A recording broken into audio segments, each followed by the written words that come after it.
코로나 때문에 그 비대면으로 또 강의를 하게 돼서 안타깝게 생각합니다. 다음 학기에는 강의실에서 대면 강의를 하기를 기대합니다. 오늘 첫 시간이니까 논리와 비판적 사고라는 과목에 논리가 무엇인지 이거에 대해서 먼저 설명을 하고 논증, 명제 뭐 이런 것에 대해서 살펴보겠습니다. 우선 어원적인 설명을 해보겠습니다. 논리학에 대해서.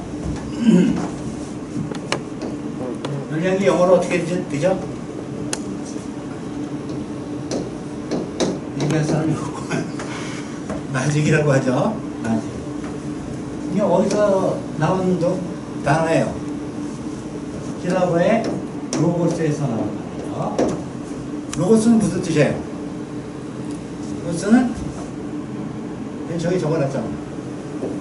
마음, 진리, 지식, 이성, 이런 것들이에요. 그래서 어원적으로만 얘기하면 무슨 뜻이 돼요, 논리학이? 진리의 학문, 이성을 중시하는 학문, 지식을 탐구하는 학문, 이렇게 되죠? 근데 어떤 학문이건 간에 진리 탐구하는 학문이 있어요? 지식 탐구하지 않는 학문이 있어요? 그러니까 이건 제대로 된 정의가 아니죠. 어원적인 정의는. 사실은 자연 언어에서 발생하는 생성되는 어떤 용어든 간에 그걸 정의하는 건 굉장히 힘들어요. 굉장히 힘들고 난해한 일이에요. 이게 힘들다는 걸 예를 하나만 들어 봅시다. 우리 사람이라는 단어. 누구나 다 안다고 생각하죠. 세계 사람이 있으니까. 사람으로 우리 지적할 수 있잖아요. 사람을 정의해봐라. 누가 한번 해볼 사람 있어요? 이 사람에 대한 정의가 제대로 좋은 정의라면 어떻게 해야 돼요? 이 단어의 정의에 의해서 사람과 사람 아닌 사람을 구별할 수 있어야 되겠죠. 그러니까 모든 사람을 사람이라고 해줄 수 있어야 돼요. 이거 해보세요 한번. 이게 힘들 거예요. 이거 해서 만약에 나한테 만족할 만한 답변을 내면 여기 강의 듣는 학생들 누구든 데이트할 수 있어요.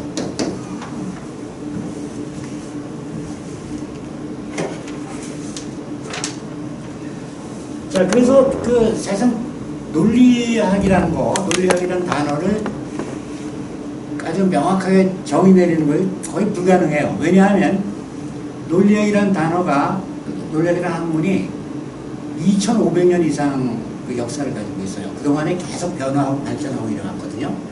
그건 굉장히 다양해요. 논리학 체계가. 그래서 이걸 한마디로 정의한다는 건 불가능하죠. 그래서 이번 시간에는 어떻게 할 거냐 하면 논리학이 하고 있는 아주 중요한 것, 제일 중요한 역할, 이거를 중심으로 논리학을 좀 설명을 해볼까 해요. 내가 정리해 놓은 문건이 있으니까 그걸 읽는 방식으로 하고 중간에 문제가 되는 내용들은 내가 다시 설명을 하는 그런 식으로 강의를 진행하겠어요. 이건 내가 읽을까 아니면 다이가 읽을까? 제가 읽을까요? 응? 제가 읽을까요? 그래, 다이가 읽어봐. 일반적으로 논리학은 철학의 한 분야로 간주되고 있다. 논리학이 철학에서 다루어지는 한 분야지만 논리학은 그 적용 범위에 있어서는 철학에 국한되지 않는다. 어원적으로 볼 때 논리학은 철학을 포함하여 제반학문이 학문이기 위해 필요한 공통 요소를 제공하고 있다고 할 수 있다. 심리학, 사회학, 인류학 등과 같은 제반학문에서 학문이나 이론 등을 의미하는 로직은 로고스에서 유래한 것인데 어원적으로 볼 때 논리학은 이성이나 진리를 의미하는 로고스의 학이기 때문이다. 엔트로폴로지, 소셜로지 이런데 로지가 들어가죠. 그 로지가 들어가는 얘기는 논리학적인 요소가 모든 이런 학문들에는 반드시 필요하다. 이런 얘기겠죠. 그 다음에 실제로도 제반학문이 학문으로 성립하기 위해서는 논리적인 요소가 필수적으로 요구되는 것으로 보인다. 학문에서 사용하는 추론과 논증에 대해 비판적 표준을 마련해주는 역할을 하는 것이 논리학일 것이기 때문이다. 여기 지금 추론하고 논증이라는 단어가 나오죠. 추론은 뭐가 추론이죠? 누가 얘기했어? 추론이란 그러니까 하나의 명제나 몇 개의 명제로부터 다른 명제를 이끌어내는 과정이에요. 그건 어디서 이루어지냐 하면 사람들의 머릿속에서 이루어지는 과정이죠. 하나의 명제나 두 개의 명제, 세 개의 명제, 그 명제들로부터 다른 명제를 이끌어내는 과정. 예를 들자면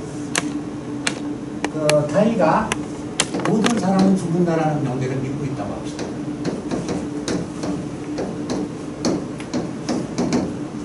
그 사람 이름은 누구일까? 뭐 들 사람 없어? 좋아하는 저 가수 누구니? 타이. 가수요? 아이유요. 아이유? 아이유는 이 두 명제를 믿고 있다고 합시다. 저희가 그럼 이거로부터 어떤 명제를 끄집어낼 수 있어요? 아이유는 죽는다. 결국 죽는다. 이런 걸 끄집어낼 수 있죠. 이런 게 추론이에요. 근데 이건 내가 그 문장을 썼죠. 글씨로 썼는데 쓰지 말고 머릿속에 있는 그 명제, 생각, 그 생각으로부터 다른 명제를 이끌어내는 게 추론이에요. 근데 내가 그 결론으로 못 썼어요. 아이유는 죽는다 이렇게 썼죠. 결국은 뭐예요? 내가 언어로 쓴 거죠. 구체적인 언어로. 그러니까 논증이란 건 뭐냐 하면 추론을 머릿속에서 이루어진 추론을 일정한 명제들로부터 다른 명제를 이끌어내는 그 과정인 추론을 구체적인 언어로 표현한 거죠. 그러니까 논증과 추론의 차이가 그거예요. 그러니까 추론은 어디서 이루어져요? 머릿속에서. 논증은 구체적인 언어로 표현된 게 논증이라고 볼 수 있죠. 그 다음에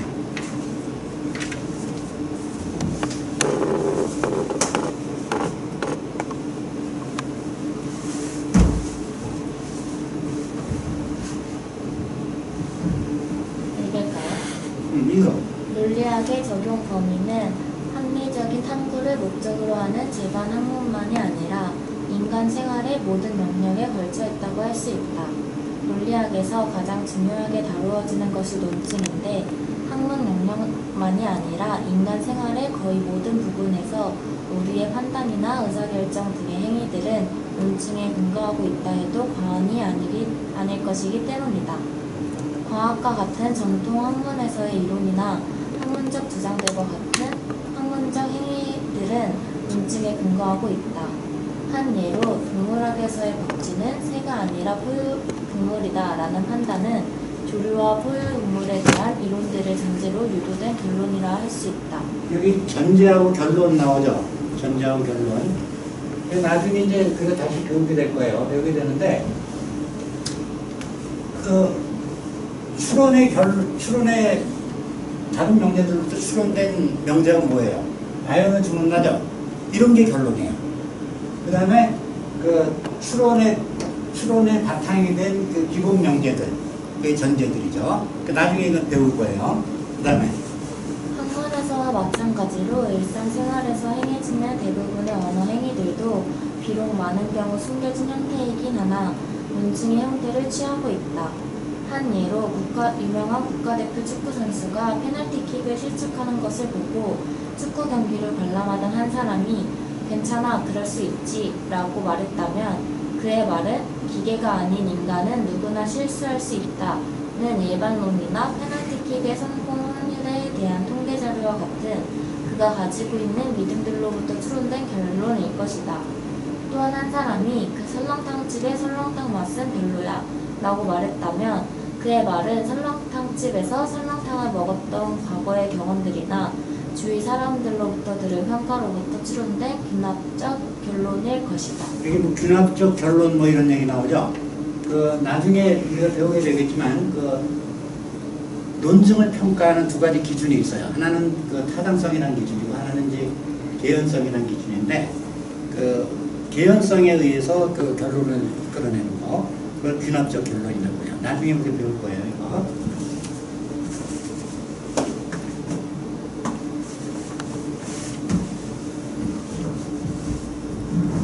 읽어도 돼. 앞에 예들에서 보았듯이 재반학문 활동을 포함한 인간 생활에서의 판단이나 주장과 같은 언어 행위들은 논증에 근거하고 있다.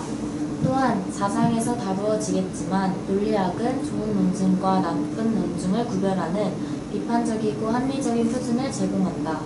따라서 논리학은 우리의 판단이나 주장이 근거하고 있는 논증을 평가하여 우리의 판단이나 주장들이 합리적이고 올바른 것인지 여부를 평가하며 동시에 우리가 올바르고 합리적인 판단을 할 수 있도록 비판적인 표준을 마련해 준다고 할 수 있다. 잠깐만요. 이 부분이 제일 중요한 부분이에요. 그러니까 논리학이 하는 중요한 역할에 대해서 설명하고 있는 거죠. 그러니까 논리학은 뭐 하는 학문이에요? 논리학은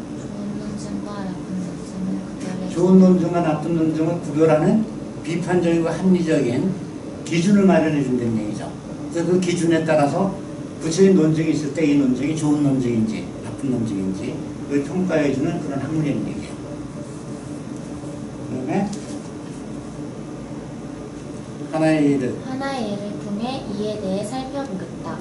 가평에 위치하고 있는 한 별장 주인인 K씨가 살해당했는데 유력한 용의자로 A씨와 B씨가 지목되었다. A씨는 전과 기록이 있는 험악한 범죄형 얼굴의 건장한 사나이인데 사건 당시 자동차로 2시간 이상 걸리는 다른 곳에 있었다는 확실한 알리바이를 가지고 있었다. 반면에 B씨는 연약한 몸매에 순박하게 생긴 여학생이지만 사건 당시의 행적에 대해 설득력 있는 진술을 못하고 있다. 이 경우 두 용의자 중 한 사람을 범인으로 지목하기 위한 우리의 판단은 여러 가지 형태로 나타날 수 있다. 우선 A가 전과 기록과 험악한 범죄형 얼굴을 가졌다는 근거에 A가 범인이라고 판단할 수도 있다. 또한 유명한 점술인의 점괘에 따라 B를 범인이라고 판단할 수도 있을 것이다. 끝으로 A는 확실한 알리바이를 가지고 있다는 것에 근거해 B를 범인이라고 지목할 수도 있을 것이다. 여기 세 개의 판단이 나오죠. 그 범인과 관계된 세 개의 판단이 나와요.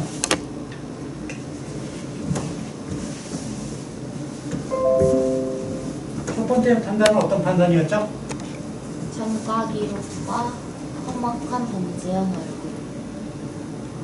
얼굴. 그걸 한번 그 추론을 첫 번째 그 판단을 한번 나타내 봅시다. 어떻게 되나?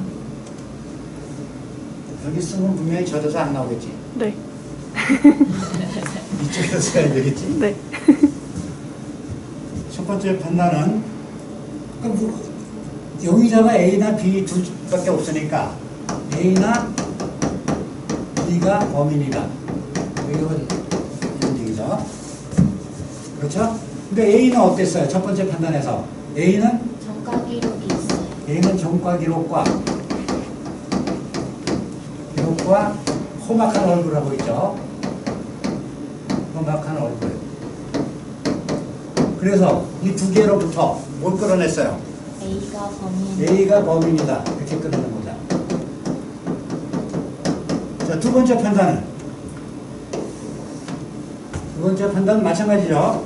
A나 B가 범인이다. 그 다음에 어떻게 판단했어요? 유명한 점술인의 점괘. 점술인에 따르면 B가 범인이다. 그 결론으로 B가 범인이다. 이렇게 판단했던 거죠. 자, 먼저 세 번째 판단. 세 번째 판단은 A나 B가 범인이다. 두 번째. A는 확실한 알리바이를 가지고 있다. 그 다음에 청부살인이나 근데 이 경우에 청부살인을 했거나 누구한테 부탁을 해가지고 죽이라 그랬거나 아니면 공범이 있거나 그러면 이거 성립 안 되죠? 네. 그러니까 뭐가 필요해요? 청부살인이나 공범은 없다. 그 다음에 A는 알리바이가 있다는 얘기는 뭐예요? 풀어서 얘기하면 사건 발생 시 현장에 있지 않았다.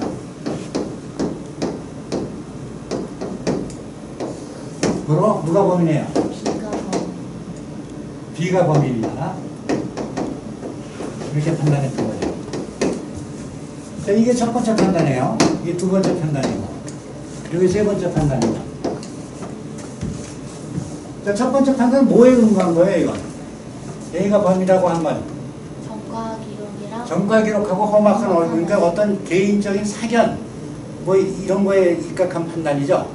이건 어때요? 두 번째 거. 이건 유명 점술에 대한 미신했다는 판단이죠. 자, 이건 어때요? 이거 다 받아들이면. 이거 따라 나와야 안 나와요? 이게 나오죠. 그러니까 이게 합리적인 판단이라는 얘기죠. 그러니까 이런 거 구별해 주는 게 논리학에서 하는 역할이라 이런 거예요. 그 다음에 밑에 안 읽었지? 청부살인이나 공범의 경우를 제외한다면 앞의 경우에서 가장 합리적인 판단은 마지막 판단일 것이다. 앞의 두 판단은 A에 대해 우리가 가지고 있는 선입견이나 미신에 입각한 판단인데 비해 세 번째 판단은 하나의 객체는 동시에 서로 다른 두 장소에 위치할 수 없다는 원칙으로부터 노출된 결론이기 때문이다.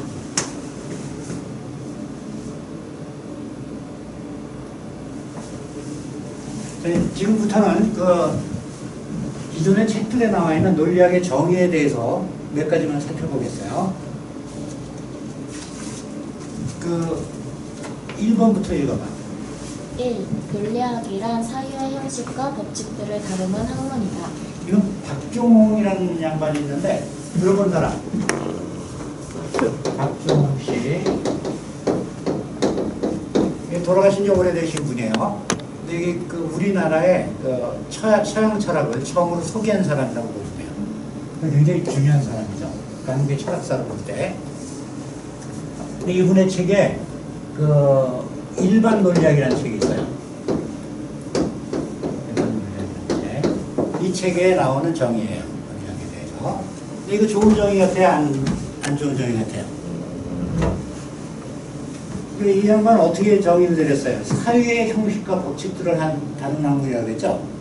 사유는 어디서 벌어져요? 머릿속에서 벌어지죠? 뭐 사유는 생각도 있고 상상도 있고 기억도 있고 뭐 여러 가지 있겠죠? 그거에 일정한 법칙이 있어요? 그거 정리하는 건 누가 해야 돼요? 그건 머릿속에서 벌어지는 건 심리학이 해야죠, 논리학. 그건 논리학에서 할 분야가 아니죠. 네, 두 번째 정의. 논리학이란 추론의 형식과 법칙들을 연구하는 학문이다. 이건 한번 읽어보세요. 이는 1보다 나은 정의이나 논리학에 대한 정확한 정의라고는 할 수 없다. 추론 자체는 여전히 의식행위의 일종으로 추론이라는 의식행위가 어떠한 형식과 법칙에 따라 이루어지는가를 연구하는 것은 논리학이 아니라 역시 심리학의 몫일 것이기 때문이다.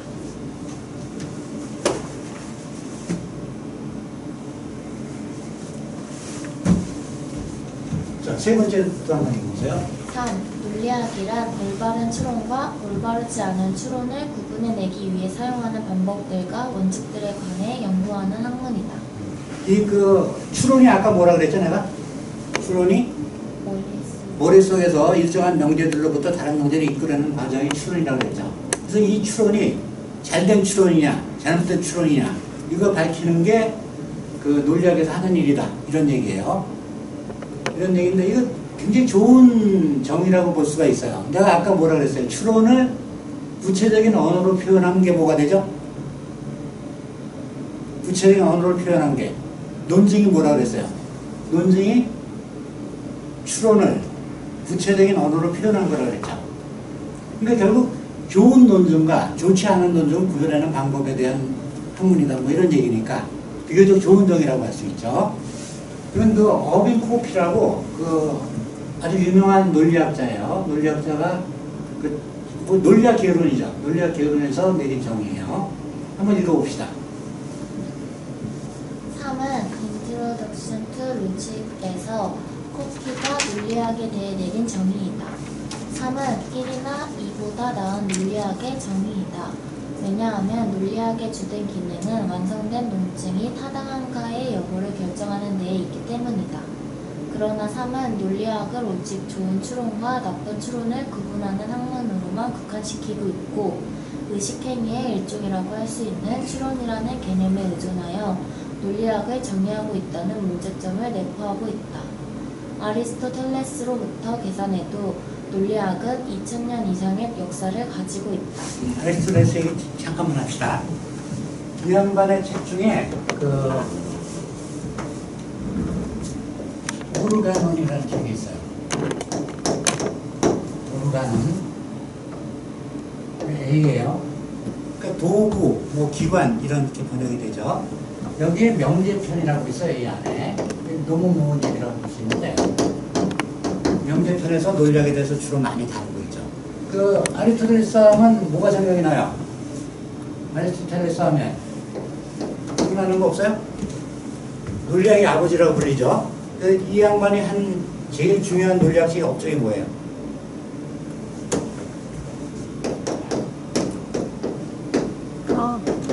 산단론증. 산단론증이 뭐죠? 산단이니까 그림을 그립시다.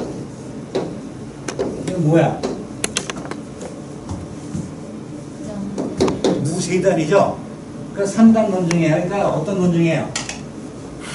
산단으로 되어 있는 논증이다 이런 얘기죠. 이거 예를 하나만 들어봐. 모든 사람은 죽는다. 다인의 사람이다. 모든 죽는 것은 그것도 나중에 해줄게. 모든 죽는 것은 생명이 있다.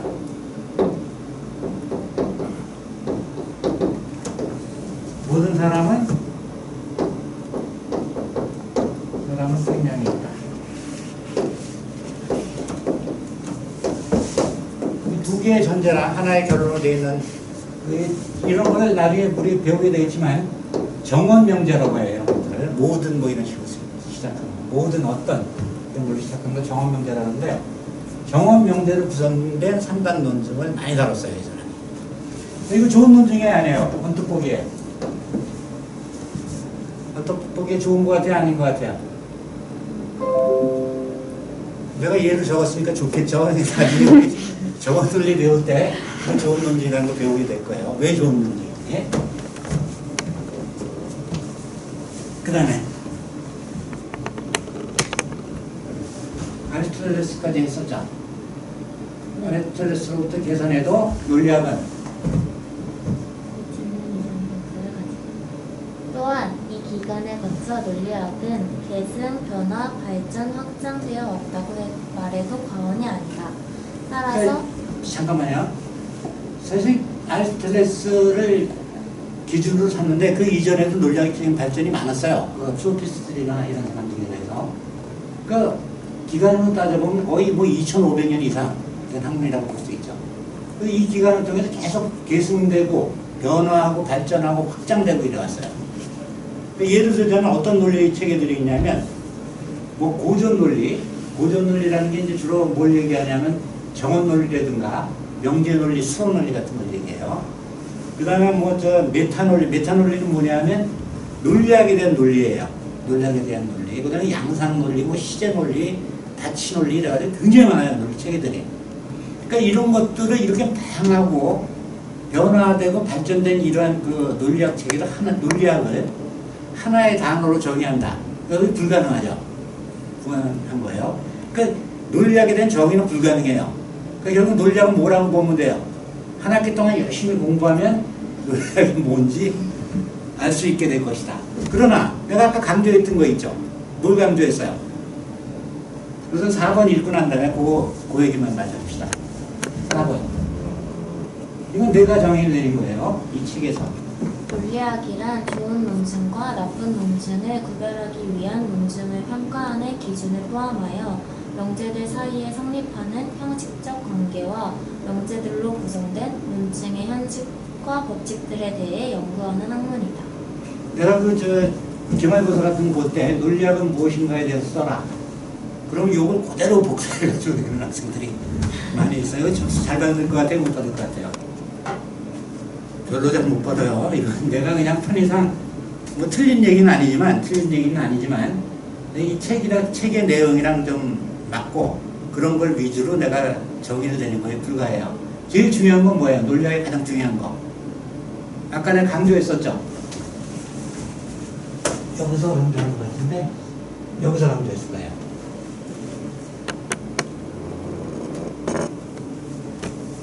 또 한서부터 여기 이렇게 돼.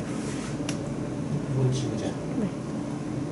또 한서부터 한번 읽어보세요. 또한 4장에서 또한 사상에서 다루어지겠지만 논리학은 좋은 논증과 나쁜 논증을 구별하는 비판적이고 합리적인 표준을 제공한다.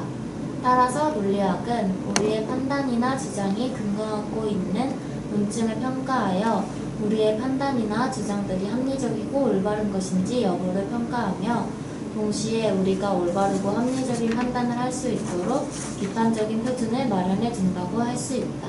그러니까 논리학은 뭐예요? 어떤 학문이에요? 논리학이 주로 하는 거 논증을 평가하는 학문이죠. 논증을 평가하는 합리적인 기준을 마련해 줘가지고 그 기준에 따라서 논증이 좋은 논증인지 나쁜 논증인지 이걸 판단하게 해줄 수 있는 학문이라는 얘기예요. 제일 중요한 역할이죠, 논리학에.